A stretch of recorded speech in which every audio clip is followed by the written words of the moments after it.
Hola, buenas, and welcome to our second episode of the What Talk. Uh, I think we have a good sound right now, which was the main issue in the first episode. Yes. So hopefully now the technical problems have been resolved. Yeah, we also heard your questions regarding if we could just explain a bit what we'll be doing, and the main as a topic today will be your event in Silverstone. So there's chapters in YouTube. You are free to skip to the main part, and that should be it.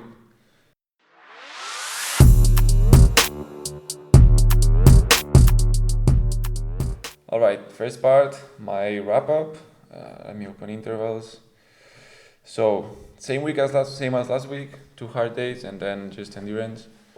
I have to say that after 3 or 4 weeks, I've been able to do way better on my TT efforts. I'm really happy that the fact that I'm taking days that are zone 2 like way easier, like 20 to 30 watts less. It's paying off. I'm really bored on the saddle. I'm not gonna lie. Today it was a bit boring, but knowing that on Thursday I can perform way better, it was really satisfying. For the other session, it was the same VO2 30-15s. It was really hard, especially on the legs. I was a bit scared because I did not really understand why I was fatigued. Like, I'm resting, I'm doing everything that my coach tells me to do, and yet I'm feeling really cooked. But yeah, surprisingly, Wednesday, really easy, 90 BPM for an hour and a half, can't complain. And then on Thursday, I was finally able to do an entire effort at, I think it was 320 average, or a bit more. I think it was a bit more. Well, whatever, it was like nearly 10% more than what I was able to do, and that was just by properly resting. But I was still feeling fatigued throughout the workout, so it wasn't just I'm feeling fresh, I have the best legs of my life. No, it was having to push through the pain and well, just what we said last week. If I go faster, I finish earlier, Yeah. and that should be it. What do you think it was the main idea of the week? Well, it's still in the middle of the block, so just keep the VO2, try to recover, and focus on the TT effort, which I'm really happy. Like, even I was not aware about the watts that I did. I was just focused on the position. I was really happy about the position. It wasn't really windy, so that also helped in feeling better, in being able to feel better on the bike. But overall, I'd say we just keep the endurance, very easy endurance for the legs, VO2 because we need the VO2, and TT as the main focus. Yeah, that's true. Also, being the second week from the block, because we use traditional periodization for you at the moment. Mm-hmm. So that means 3 weeks where you build up the load and the fatigue, and then you recover in order to adapt Mm-hmm. and get stronger. This being the second week, you are right in the middle, so you should be pretty fatigued, Mm-hmm. hopefully. Um, Otherwise, we are not doing a great job. No, I wrote it in the notes for today that I went for 4 hours because yesterday I went slightly shorter, so I changed the workouts, and I was like, I'm going really slow. I'm not feeling really fresh. It's like it was like a mixed feeling, but yeah, it's not the main goal is not to do 280 for 4 hours. So honestly, I don't care. Like, I was able to keep going. As I said, it feels a bit boring because I'm used to going slightly faster, and you end up enjoying going fast. But yeah, just managed to do the hours, and yeah, another week of 20 hours. I'm really happy about that. Yeah, more than 20 hours and a lot of fatigue build up. One more week that's gonna be even Harder. harder. Well, in terms of load, not Yeah. necessarily in terms of workouts. You will have more or less the same workouts, maybe a harder TT session. Okay. Maybe we extend it a bit. Okay. So we do maybe 5 minutes longer or Okay. 8 minutes or something like that, just to build up even more fatigue. Yeah. And then take the entire block, the entire load, rest, recover, and get stronger for the next coming block. Sounds good. Sounds good. My wrap up of the week. I was trying to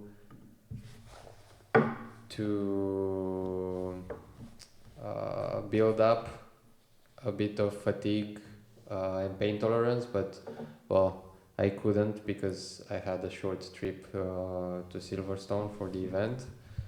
Um, I made what I could. I had some.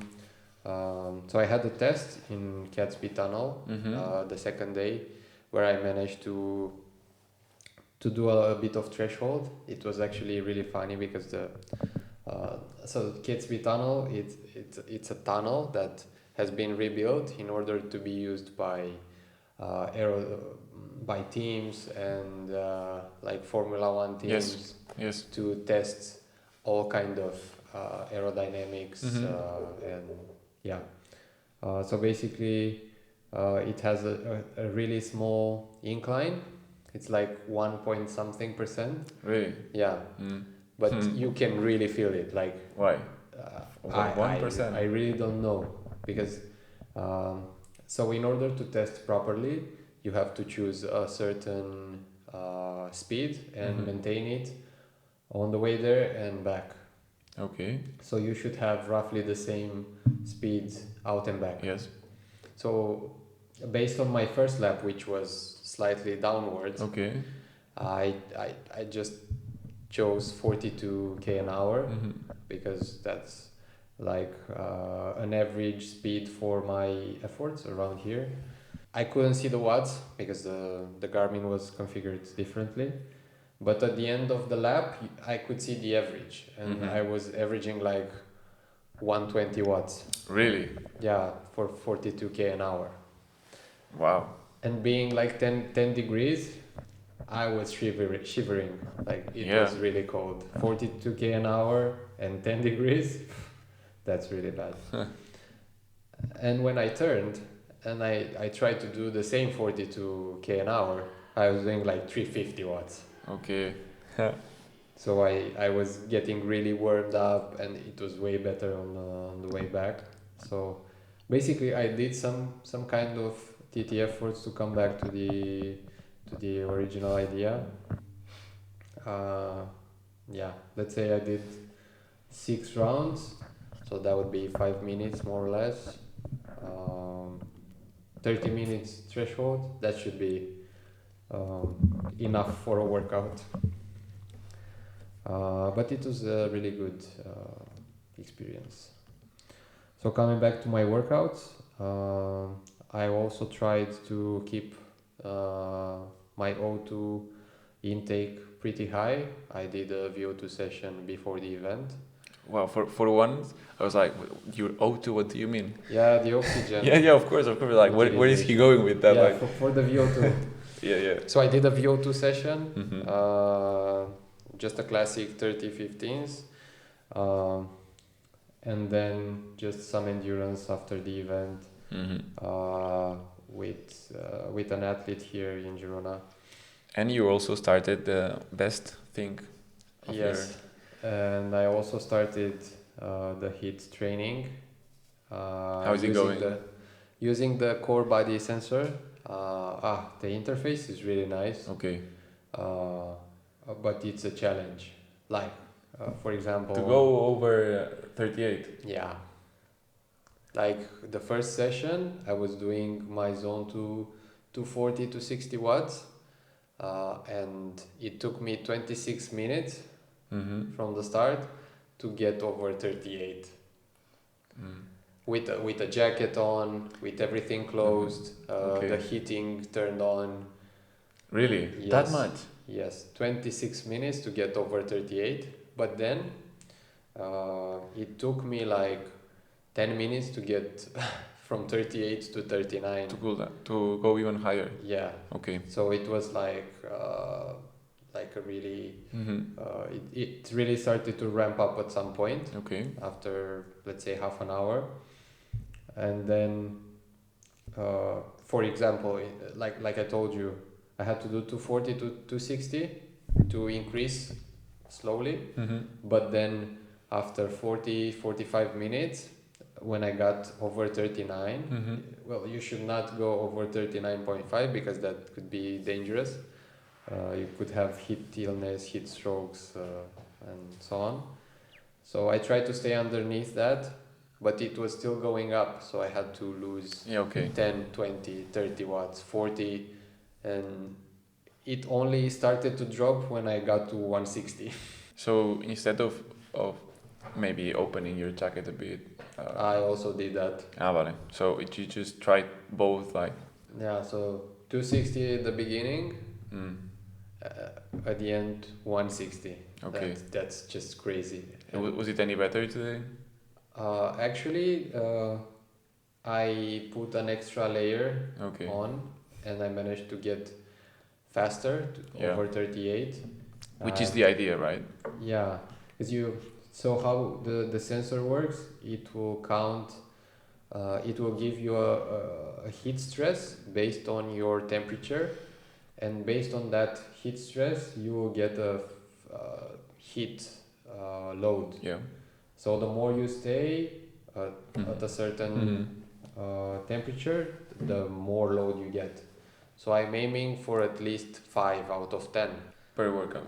Yeah, Okay. 10 is the maximum you could get, and you get most of it after you get to 39. So over 39, the core sensor says that it's a really high stress, but then you spend 5 more minutes and your heat load goes higher. So from 2 to 5 it goes really fast, but from 1 to 2 it goes really slow.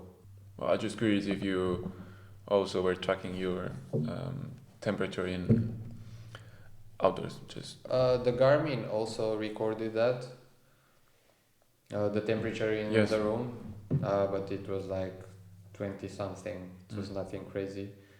But yeah, like today, so yesterday I started the heat training, and today I could already see some differences, like my core body temperature, it was rising, but my skin temperature was half a degree lower, and it was actually going down at some point.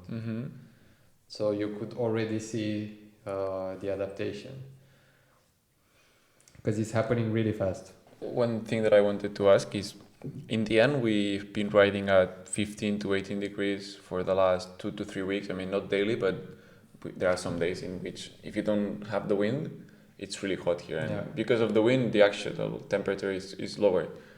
Would you say that we already have some sort of adaptation because of being in the heat? Like, we're not in Norway, which is 5 degrees daily. Yeah. Would you think that in some sort helps, and it makes you take more time than it would to someone who lives in a really, really cold zone to 38? No? No. In order to get a good stress on your body from the heat training, like, you really have to go above 38, and it's like basically having a fever. Yeah, of course. No, I was just curious that maybe just because we don't lose that much temperature here, if it made any. No, okay. And I also have the answer from last week's podcast, which was when we discussed about Abrahamsen and why is he doing like 2 sessions. Okay. You spoke with one of his coaches, right? No, directly, but yeah, we are part of the same project. But now I understand why Jonas was doing like that. So he had 2 sessions per week. Yes. Let's say Tuesday and Friday, because at some point he had a big heat adaptation training, just like I'm doing right now, so 2 or 3 weeks. And in order to keep that for the entire year, you can do just 2 sessions. Okay. that should be enough. With, Yeah, which is with high stress. which is what you said already. He was doing like 3 hours without the effort, and then just heat acclimation, and his body was already cooked. Yeah. Okay. Yeah, it makes total sense, and it's what you already anticipated. Yeah. So really good, really good, really good. I really want to see your mainly my what I want to see on your heat acclimation is your changes in your zone 2, especially. Well, I think maybe it's not gonna be that visible because I'm also getting like a bit of tapering, so I will be fresher. Maybe you cannot see it in the heart rate or. No, I meant that overall, if you're feeling better, or if you come to me telling me, hey, I'm feeling really good lately, I'm just.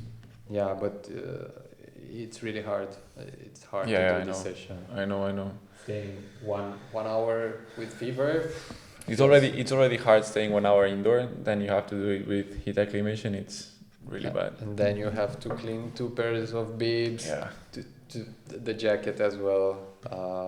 The HR is all wet, and you cannot wear it for your main session. Are you happy with the purchase of the core sensor? Yeah, I think it's a good addition. I think anyone could make use of it, because it really keeps track of your adaptation. Well, maybe it's not the most scientific way of doing it, but I think it's pretty good. Like you get a really good estimation, a view of what you're doing. Yeah. Great. Most likely I'll join the team of the core sensor owners, but we'll see. All right, let's go to the main thing. That's what we're here for. Explain us about your becoming a professional aerodynamics tester. How did it go? Just if you wanna introduce a bit the event. What was it for? Was it like a conference, if I'm not wrong? Yeah, it was a really nice organized event by the Silverstone Engineering Hub. It took place right in the building with the wind tunnel, so we managed to see that as well, and the rig that also tests the rolling resistance on different types of terrain. That was also really cool. I have a photo, we can add it. I'll try to add them. With the different cobbles, gravel, all sorts of terrain. That was really interesting. But yeah, how Alex Dowsett said on Instagram, it was a nerdy event made for nerds. Just nerdy things. Nerds talking about nerdy things. Okay. With other nerdy guys or something like that. It's the best way to explain it. Basically, the first day you went there, you flew on Tuesday or Wednesday, and you got there, and it was like a basic conference, and were there talks or not, or just like stops where you would go and see products? Yeah, so it was like a small show where everyone had like a stand, like the aero coach, the watch shop, the body rocket. So everybody was there, and the best part is that everybody was talking about the same things, more or less, about aerodynamics and sensors and CDA and rolling resistance, everything. Yeah. So just trying to optimize everything so you can get faster. Well, it's been becoming more of the main topic. Aerodynamics over becoming stronger in some point in cycling. Nowadays, it's how can I make my bike faster, even though I maybe not be that stronger. Good. What are your thoughts on the sensors that were displayed there? Yeah, there were a few sensors. CDA type of sensors. They are basically wind speed sensors that also take the air pressure and calculates the CDA. So for those who don't really know, CDA is coefficient of drag. Oh, come on, but don't say the terminal. I meant, what is it and what do you want to use the CDA for? So basically, what you're trying to achieve is a smaller CDA, so you can optimize either the CD in the CDA or the A. The CD is the coefficient of drag, and it's basically how smooth a certain object is, or how how which form it has and how it deflects the air. Okay. It's not really, you cannot quantify that. And the A stands for the area. So the bigger the object, the higher the area, so the bigger the CDA. So what you're trying to achieve is to have the lowest CDA possible, so that on the one hand you have a very little surface, and also the air flies really smoothly through your body. What you want is so you want the air to stay as much as possible attached to the certain object that so when an object, let's say a cyclist, goes through the air, it does two things. One, it's pushing the existing, so the air that's already there, so you're trying to push that air when you go through, but you're also fighting the wind. Yes. So you have two obstacles. So make room and fight the wind that's coming, either from a big yaw angle or a small yaw angle. If you have tailwind, it might help you. And the idea of these sensors is to grab everything, like pressure, wind speed, wind direction, your power, for example, when we did my first aerodynamics test, we had the sensor that was checking the distance from my body to the aero bar, so you also check the distance, if you move, if you don't. Yeah, that's a good addition for the wind sensor, because while having the CDA, it's also important to understand why the CDA is lower. Did you lower your head, or did you lower your body, or you went higher with your head and lower with your body, or because that could give you a good insight of why the CDA got higher or lower, so you can optimize better after understanding these things. Was there any other kind of sensors, any other kind of products being shown there, like skin suits? Any kind of materials for the skin suits, or was just more of techie things?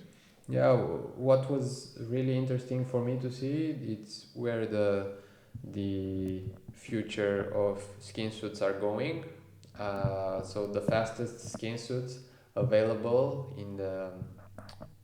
for this event from different brands, it was basically two materials. So you had an underneath material which was textured, and above that a material that's like smooth, and those two working together seems to achieve like the fastest. Wow. Yeah. So if you remember the bras that people will do at some point, so it's basically the same idea, but in the same skin suit. So you basically have one material, but it's actually two underneath. Yes. That was really interesting because 3 brands were doing that for their fastest skin suit. Do we know any of them? Yeah, it was Rule 28, Calas as well. Calas is, for example, the sponsor for Mathieu van der Poel. Okay, but that's not familiar. They don't. I don't know very much. They also do all the Dutch national jerseys. Okay. And, yeah. But isn't it Agu? No. Is it a lie? They don't really market it. Okay. Yeah. But yeah, they do really nice stuff. And Calas also had a presentation there in the wind tunnel with an athlete. They tested their latest skin suit, with different helmets, just for us to see the entire process. It was really cool. Like how do they evaluate everything or? Yeah, Hmm. you could see not necessarily the area, but when the athlete was testing, you could see like a snapshot of the athlete, Okay. and when he was changing a helmet or his position on the bike, you could compare the two snapshots. Mm-hmm. So not necessarily calculating the frontal area, but rather having like an idea of Well, yeah, it increased or it stayed the same or interesting to see which helmet fits an athlete better, right? Or these kind of things that you've told me many times that depending on the race, depending on your setup, you may be better with one or another helmet. yeah, because basically that's the idea. So if we take the CDA number, um, people used to think that in order to be faster, you have to lower the frontal area. So you were using a small helmet with Yes. with a small frontal area, but you can rather optimize the CD. Mm-hmm. So having a bigger Yes, helmet, like the poke. yeah, like the poke, or just wearing a bigger sized helmet. So this one in L instead of M. Yes. That could also do it. So Okay. it will deflect the air in Mhm. different areas. So the skin suit texture will take that and grab the air, and it will make you faster in the end. It will drop your CDA, Mm-hmm. even though your is going up. And was there anything else worth mentioning that you found out in the stands or the first day? Yeah, there were a few things about bike fitting because they go hand in hand with Yeah, of course. aerodynamics. So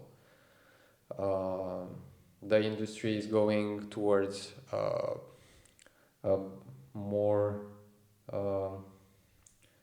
they are putting more money in developing a better biomechanics and understanding how you can make the athlete more efficient on the bike, or basically stronger, because Mhm. in the end if you're more comfortable you can also push harder, so or you can go for longer. Was it a road cycling specific? Because we know that UCI has some regulations that time trialists or Ironmans don't have. Was it like brands investing anything, or was just focused on the road bikes? No, it was actually, yeah, anything cycling related. Okay. So either on the TT triathlon or road cycling. Mm-hmm. So Body Rocket, we actually invited me there. Yeah. They have a really nice product. Basically an outdoor wind tunnel, which is really accurate to calculate your CDA. But the best part is that it doesn't only stops there. It also addresses the biomechanics, because it has some pressure points like on the saddle, handlebars, and the power meter in the pedals. Yes. So you get a good understanding Mm-hmm.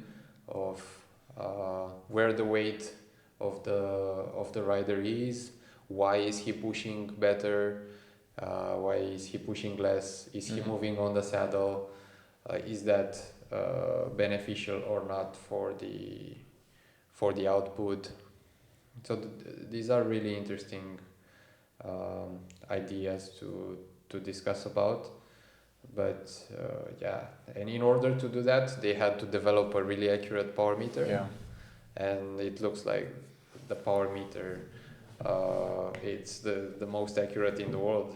Yeah, I bet that there is a lot of investment there and a lot of investigations. In the end, it's really complex. Yeah. All right. Anything else worth mentioning from the first day? Good coffee, good food. Yeah, the food was nice. Really? You Yeah. didn't send us any picture. No, it was a really short break because there were so many Yeah. interesting things to see and interesting people to talk with. Yeah, there were a lot of let's say um, teams, but there were only undercover, let's say. So you could only see like a jacket with a certain World Tour team or a backpack, but they were there, like Yeah, of course. all the big World Tour teams were there. Yeah, I imagine. Any connections that you made? I met with the people that I needed to do. Great. It's one of the main reasons why you go there to this kind of events. So that's really, really good. But I also met really other interesting people that I didn't know about. The second day, was it just you did the testing? Was there also a show there? Different stands? Was it the same thing? No, so the event was just one day. On Wednesday, and on Thursday we went with Body Rocket in the Catsby. So it was a separate thing. Yeah. Okay. And I got to be the lucky one to also test the project and the product. It was really nice. I got really consistent data. Okay. And I got to test on Cadex triathlon bike. Not really my size. Like the aero bars were way too long for me, and I couldn't actually stay in the arm pads. Okay, I see. But yeah, I managed to shrug either way. I managed to shrug and stay as low as possible in order to, because I know from the aero testing that it's really important to have consistent data and consistent position, so you have a good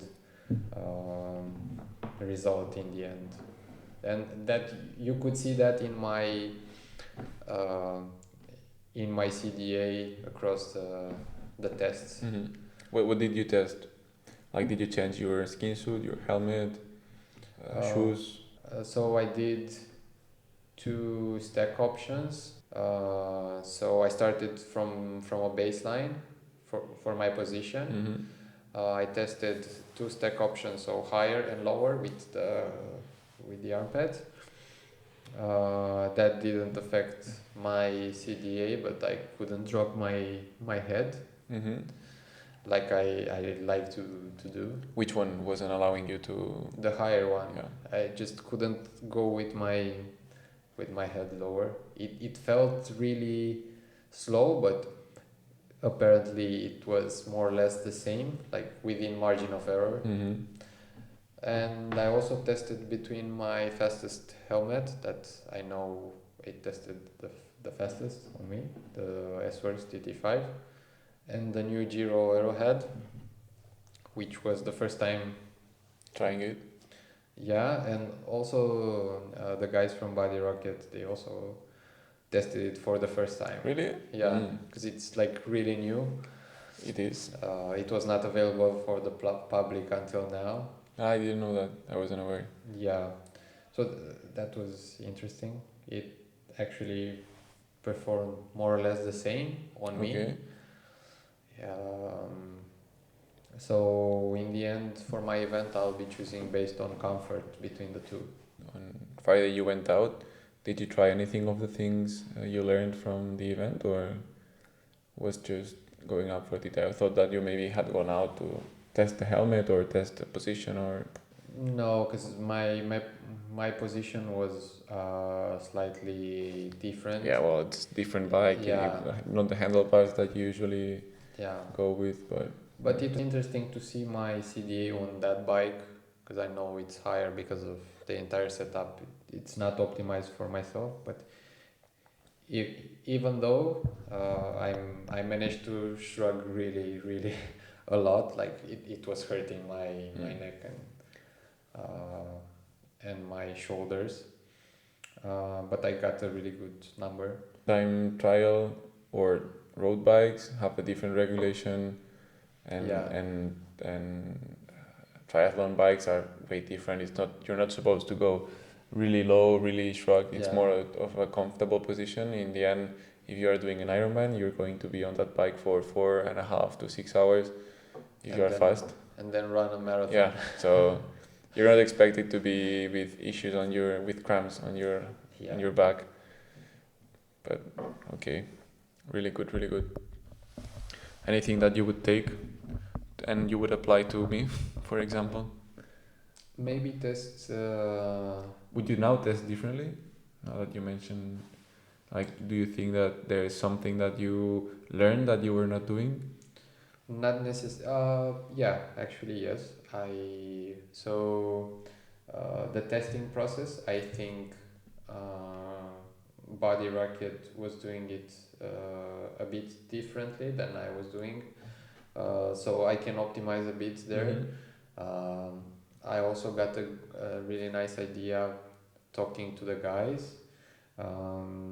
So do you remember that in the new Garmin's you have like notes, you can add animal or Really? a pothole, or I'm sure you have seen the notifications, like warnings. Oh yes. Yes.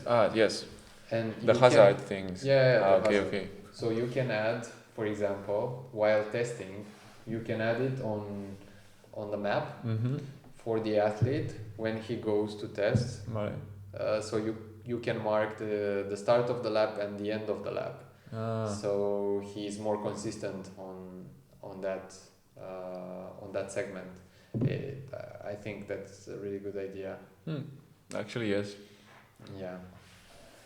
Okay. But I would be really curious to see how the Body Rocket system works outside, because we used the airspeed calculated by the aero sensor, not the GPS speed or how am I doing with speed sensor. And why is that different? Because it would really help me in having a product that can optimize my entire process. So instead of putting the speed sensor, calculating the wheel size, rolling the bike, that takes time. So in order to get really good accurate data, I have to do that every time. Yes, the calibration process that. Yeah.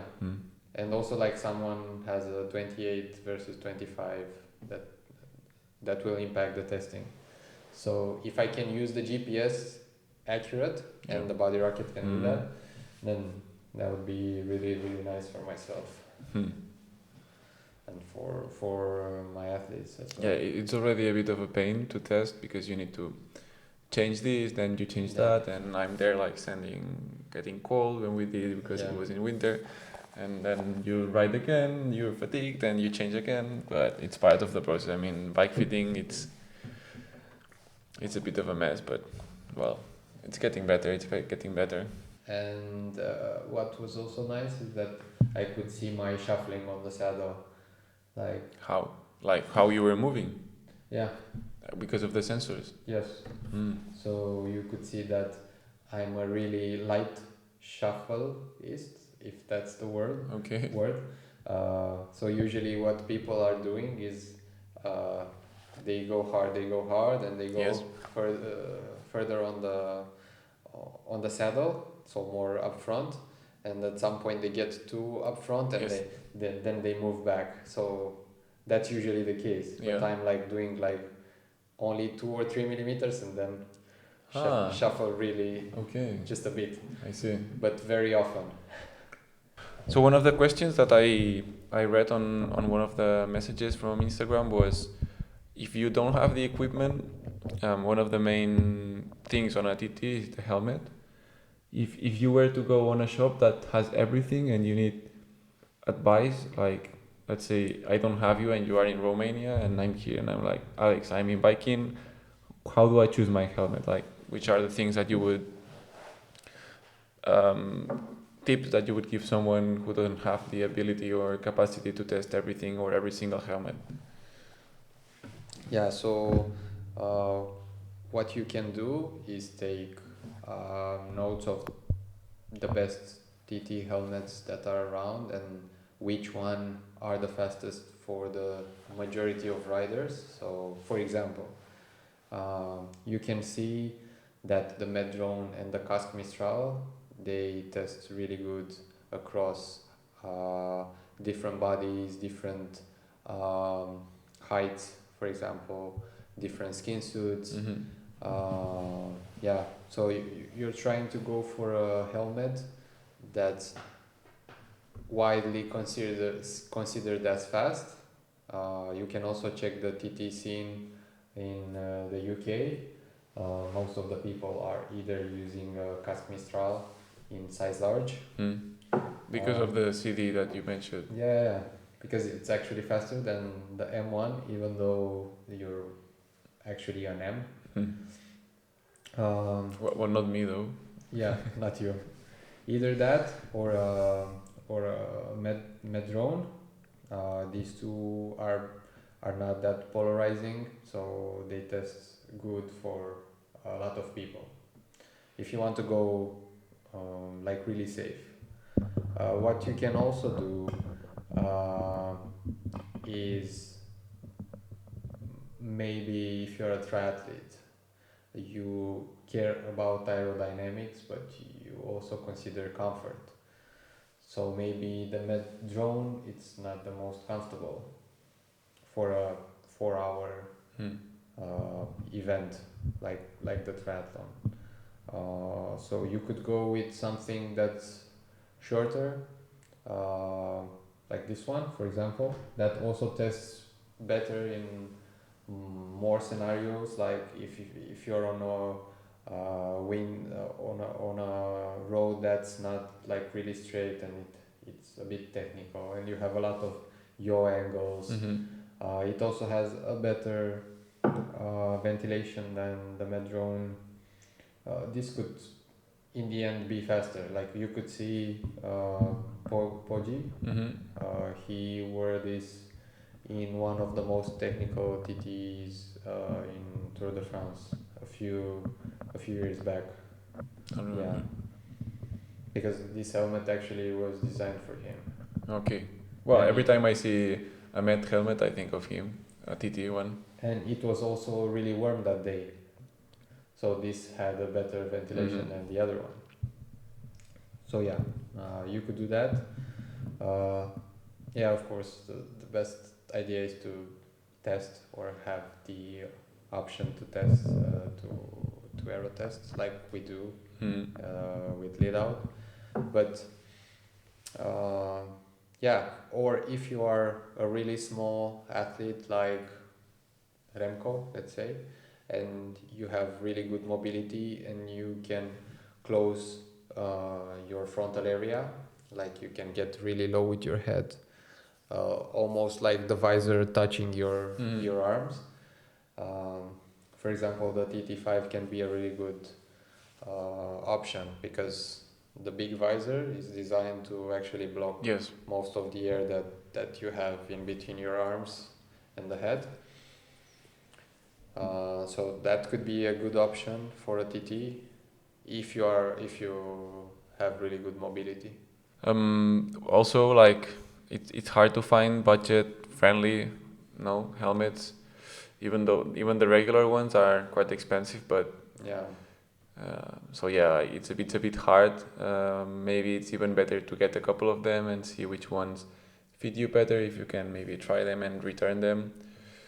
But yeah, once you start getting so technical with aerodynamically, it's even maybe more recommended to spend first the money on an aerodynamic test and then on the helmet because in the end it can even change from route to route or event to event. Like maybe one event you need one and then the wind changes, so it's better to have the other option that you didn't consider because whatever. So like for example the big POC,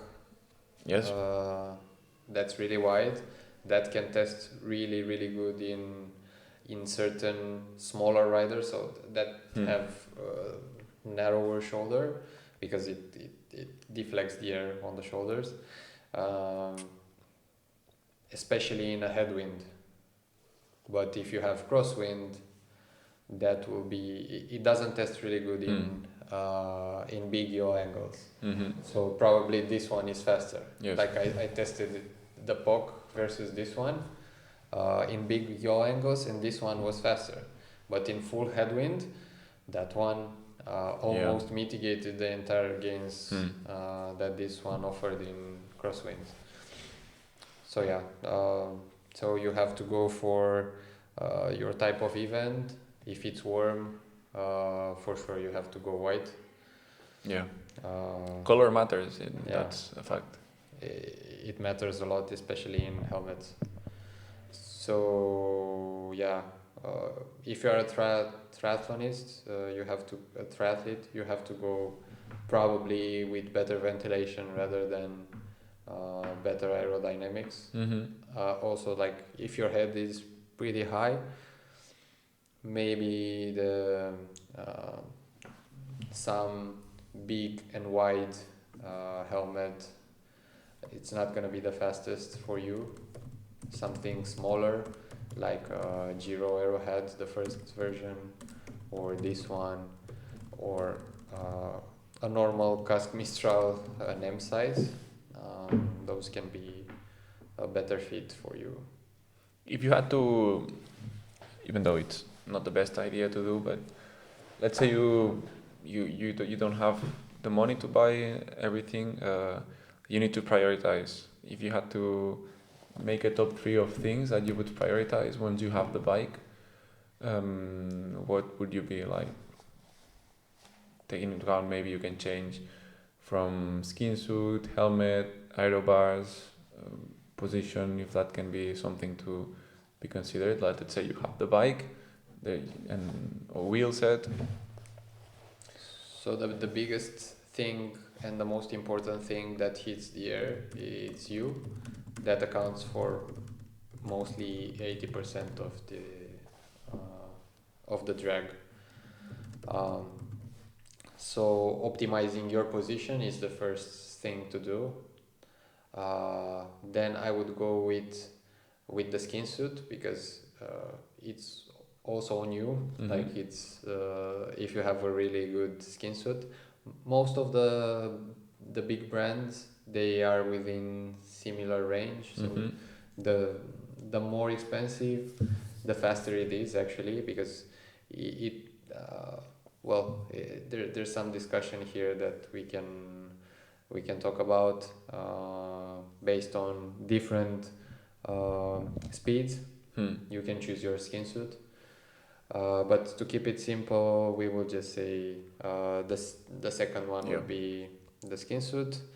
The third one will be actually the helmet, because having a good combo between the helmet and the skin suit can mitigate any gain in the wheel set. And then it will be the fourth will be the wheel set, and especially the front wheel.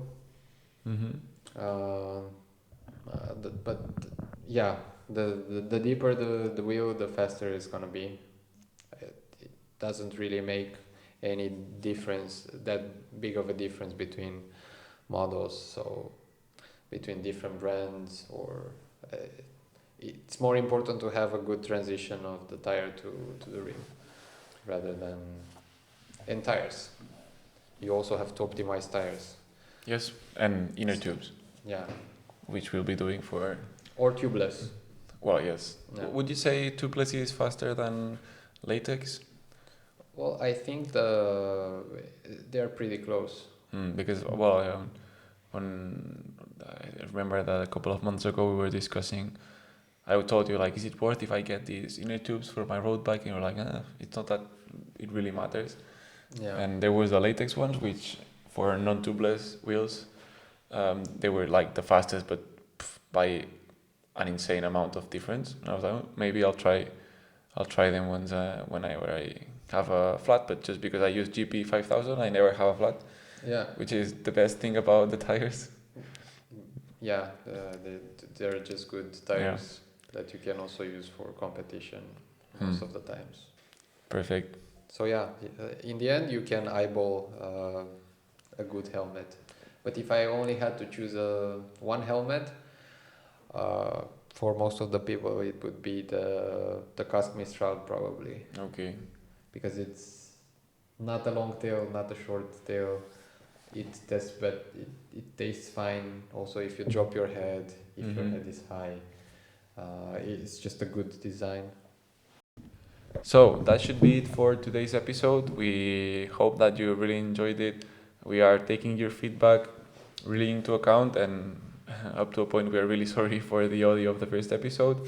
We're working on making it better, and we honestly think that this second episode will be a really really good thing. So yeah, just feel free to let us know anything else that you would like to improve us, or anything that you would want us to speak about. And if you have a bit of time, like and subscribe the video. There's all the Instagram on the description. You also have the links from Strava if you want to follow us on and see our workouts, and our personal Instagrams as well in the description. And yeah, that should be it. Adeu. Deu?